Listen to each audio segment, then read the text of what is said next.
Assalamualaikum warahmatullahi wabarakatuh. Salam sejahtera untuk kita semua. Hadirin sekalian yang saya hormati, perkenalkan saya Harun Al-Bunimi, ingin membuka pidato dengan sebuah pertanyaan sederhana namun penting. Seberapa penting dan seberapa sering kita mendapatkan informasi hari ini? Bukan dari buku atau diskusi langsung, tetapi dari media digital. Pertanyaan ini adalah mencerminkan bagaimana media kini telah menjadi bagian yang sangat penting dan yang tak bisa terpisahkan di kehidupan sehari-hari, khususnya dalam cara saya dan teman-teman sekalian. Mungkin kita semua juga memahami dunia secara berprogres adaptif. Saudara-saudara, tujuan saya dalam pidato ini adalah mengajak kita semua melihat dua sisi media, yaitu sebagai jembatan pengetahuan dan sebagai cermin yang mampu mempengaruhi bagaimana kita berpikir, merasakan, berprogres adaptif, mengambil keputusan, dan bagaimana caranya memiliki pandangan yang sangat jauh, jangka pendek ataupun jangka dekat ataupun jangka yang panjang. Di era digital ini, informasi hadir begitu pesat melalui portal berita, media massa, YouTube, hingga media sosial yang sering kita gunakan, Instagram dan sebagainya. Media memberikan kemudahan yang sangat luar biasa dalam mengikuti isu-isu pendidikan, sosial, budaya, bangsa, perkembangan zaman, dan dunia global yang lainnya. Media membuat saya lebih terbuka terhadap berita-berita dan informasi yang seharusnya kita pahami dan kita berikan dampak untuk permasalahan tersebut, dan tidak lain memperluas wawasan dan membangun literasi yang semakin hari semakin membaik.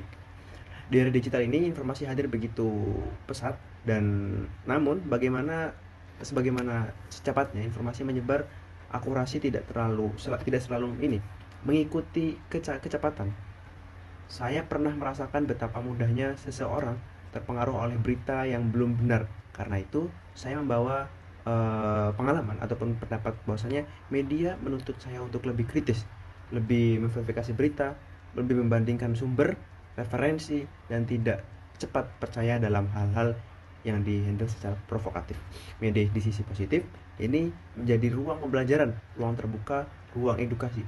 Itu terkait dengan banyaknya konten edukatif, diskusi ilmiah, dan materi pengembangan diri yang memperkaya cara saya berpikir. Dengan memilah akun yang kanal yang kredibel, saya merasakan efek nyata berupa peningkatan kapasitas diri dan kemampuan menganalisis isu secara lebih detail ataupun objektif.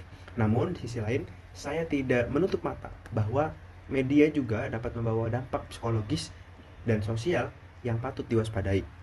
Fenomena information overload sering kita ataupun membuat saya merasa lebih secara mental terpapar. Terlalu banyak uh, informasi dalam waktu singkat di media sosial, juga pencapaian orang lain sering tampil sempurna, kemudian sementara kita melihat maksudnya pencapaian kita sendiri kadang terasa tidak ada apa-apanya. Dari sinilah kita muncul bahwasanya tekanan psikologis yang sering tidak disadari.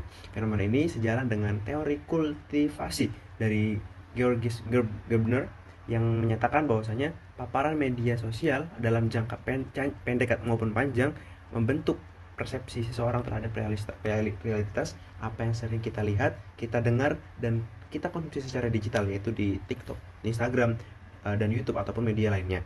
Itu dengan adanya tidak mengikuti akun yang memberi dampak negatif, konten yang tidak edukatif dan konten yang tidak berguna ini, dan harapannya saya bisa dan teman-teman bisa memilih konten yang konstruktif, interaktif, dan yang lebih berprogres adaptif terhadap perkembangan dunia global dan pendidikan. Saya dengan media harus bisa mengendalikan, bukan karena sebaliknya.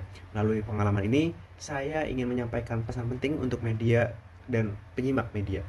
Media bukan hanya alat informasi, tetapi juga alat membentuk pola pikir. Bagaimana kita menggunakannya menentukan bagaimana kita memandang diri sendiri, orang lain, dan dunia digital. Mari kita gunakan media secara bijak, lebih kritis, dan lebih selektif. Jadikan media sebagai ruang belajar, bukan sumber tekanan. Jadikan sebagai jendela dunia, bukan sebagai labirin yang menyesatkan. Sebagaimana pesan terakhir yang ingin saya sampaikan, media adalah alat dan untuk memberi manfaat atau madorot tergantung pada tangan yang menggunakannya. Terima kasih atas perhatiannya. Wassalamualaikum warahmatullahi wabarakatuh.